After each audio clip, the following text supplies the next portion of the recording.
কৈবর্ত একটি জাতি আর কি, বাঙালি জাতি। তো কৈবর্তদের মধ্যে দিব্য বলে একজন, সে হঠাৎ করে বিদ্রোহ ঘোষণা করে এবং অনেকটা অংশ গৌড়ের তার নিজের আন্ডারে নিয়ে নেয়। এদের সাথে লড়াই করতে এদের খুব, এই প্রথম পালদের মনে হলো যে আমাদের ভেতরে আর কি একটা বড় বিদ্রোহ দেখা দিয়েছে, যেটাকে সামাল দিতে পারছে না। এখানে কর্ণ ছিল বাইরে থেকে আক্রমণ করছে, আর ভীম বলে একজন এই কৈবর্ত দিব্যরী বংশের, তার সাথে লাস্ট সেইভাবে যে বড় রাজা রামপাল, তার একটা যুদ্ধ। রামপালের মানে এদেরকে সামাল দিতে পারছে না, কি করা যায়?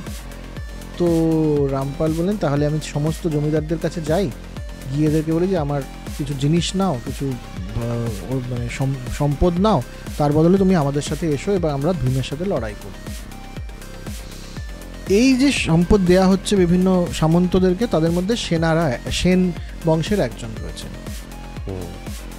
যেই সম্পদ থেকে সেন বংশ বড় হয়ে উঠবে পরে। তো ভীমকে ধরা হলো, ভীমকে মারা হলো খুব বাজেভাবে। মানে এই সময় দেখ তুমি মধ্যযুগটা ঢুকছে ভারতবর্ষের ইতিহাসে, কারণ তার আগে অব্দি যুদ্ধ যেগুলো হয়েছে সেটাতে এই ধরনের নৃশংসতা আমরা দেখছি না, যেটাই রামপালের সময় আমরা দেখছি ভীমের সাথে।